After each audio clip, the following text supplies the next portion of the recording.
السلام عليكم ورحمة الله وبركاته. مالين wanaagsan asxaabta qiimaha badan ee aayaha nolosha TV. Isoo noqod wanaagsan saaxiibayaal meel kastoo aad joogtaan ku soo dhawaada warbixin aynu kaga hadlayno sida ugu fudud ee aad ku hilmaami karto qof aad jecleed. In jacaylka uu kugu dhaco waa ay fududahay qofka aad jeceshahay oo ka taga ama in qalbiga uu ka jabo sidoo kale waa wax fudud, laakiin miyaad ogtahay in waxa ugu adag ay tahay sidii aad ku hilmaami lahayd ama aad isku ilowsiin lahayd qofkii aad jecleed.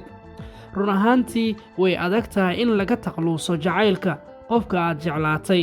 Tani waa sababta keentay in xasuustaasi aysan weligeed ka tagin, waxayna ku sii noqonaysaa qalbi jab weyn. Run ahaantii xasuusta lama tirtiri karo, laakiin weli waad ilaabi kartaa. Tani micnaheedu ma aha in laga wado ka taqluusista xasuusaha qaar, laakiin waa in la tirtiro shucuurta la imaanaysa xasuustaas ee qofkii uu jeclaa ka tagay. Haddaba sidee ku iloobi kartaa qof aad jeceshahay? Waa su'aal dadku ay isweydiiyaan inta badan. Halkan waxaan idinkugu soo gudbin doonaa maanta asxaabta ku xiran aayaha nolosha TV habka ugu fudud ee qofku isku ilowsiin karo qof aad jeceshahay oo aad bogsato xanuunka jacaylkana aad ka bogto. Abuur khibrad cusub oo saameyn leh. Tani waa midda koowaad. Tani waxay noqon kartaa tan ugu adag in la sameeyo, laakiin dhab ahaantii way ka sahlan tahay sida la filayay. Xaqiiqdii waxay noqon kartaa ku taalo inaad booqato meelaha ama aad qabato howlo aad adiga iyo kuwii aad hore u soo wada qabateen aad qaban jirteen. Si kastaba ha ahaatee, ma aha dhammaadka adduunka mar labadiinaba aad kala tagtaan qofkii aad jecleed. Tusaale, adiga iyo qoyskaaga ama asxaabtaada oo kale waxaad booqan kartaan meelo kala duwan. Markaas waxaad heli kartaa khibrad cusub, sida inaad wax cuntaan, inaad sawirro iska qaadaan. Arrintan waxay saameyn fiican ku leedahay xasuustaada. Waxaa laga yaabaa xasuustii jacaylka ee ku haysay halkaas inaad ku ilowdo. 2. Ubax bannaanka. Kelinimadu waa dilaa ee fadlan xiriir la sameey qoyskaaga, asxaabtaada iyo weliba dadka ku dhow.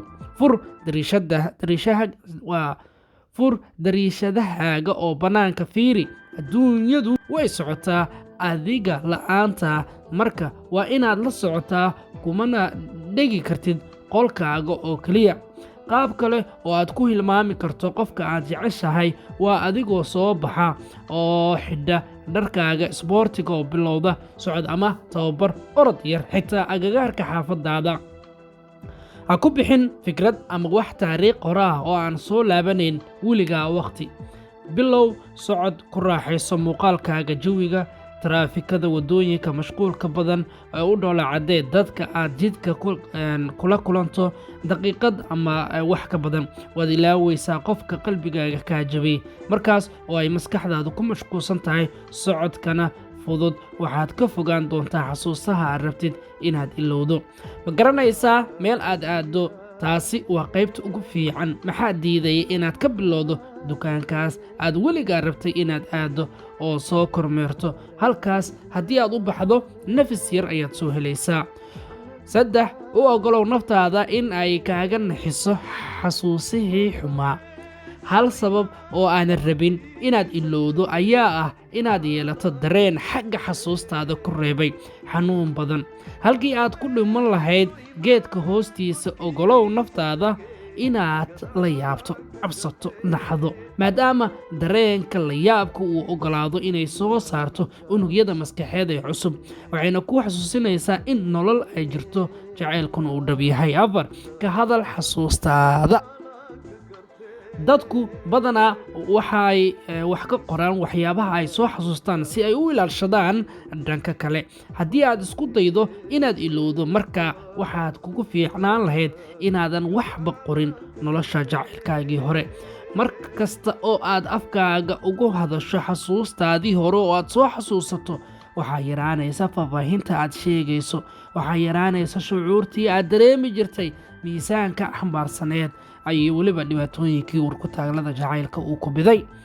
Dhiig badan, dhammaan cadeymaha jirkaaga iyo xasuustaadana iska reeb. Run ahaantii xasuusta ayaa ah sawirro maskaxeed oo maskaxda lagu keediyo. Cadeymaha muuqda sida sawirrada, fiidiyowyada waxay xoojinayaan oo keliya saameyntooda, waxayna kuu kicinayaan shucuurtaada oo xagga sare aaday. Sidaa daraaddeed, haddii aad jeceshahay inaad ilowdo qofka aad jeceshahay, qalbigana kaa jabiyey, markaa waxaa ugu wanaagsan in muuqaalka aad iska fogeyso in muddo ah oo qofkaas isaga dhan kaluus aad saarto. Waxaad u baahan tahay oo keliya dhageystay inaad maskaxdaada siiso oo aad maqasho booska aad kaga soo kaban karto, uguna soo noqon karto sida caadiga ahayd. U ducee naftaada, iyana waa qodob kale oo xiga. Marka wax kasta oo kale oo aad ku fashilanto, waxaa kugu hadhay hal arrin oo keliya, waana in la tukado. Tukashada waa wax ku oola oo lagu dejiyo naftaada inta lagu guda jiro safarka shucuurta ee lagaga adkaanayo qofkii aad jecleed. Markasta oo aad culays dareentana, xagga Rabbi u laabo, cibaadada badi, waad guulaysanaysaa. Ugu dambayntii, tirtir dhammaan sawiradii aad wada gasheen qofkaas. Kadib markii aad hadiyadihiisa oo dhan ku dhex tuurtay qashinka, fur taleefankaaga. Ugu dambayntii, akhri fariimahaas usbuucii la soo dhaafay. Intaa kadib u gal galaangalka taleefankaaga oo ka tirta sawirada isaga iyo weliba labadiinaba oo aad ku wada jirtaan ama qoftii aad jecleed.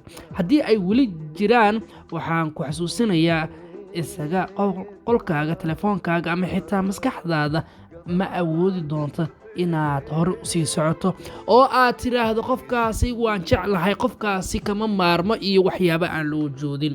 Haddii qofka uu warcad ku siiyo oo uu go'aansado inuusan diyaar u ahayn jacaylkaaga, adiguna go'aan qaado, qof nool iska dhig, halkaasna ku soo xir kiiska qofkaasi.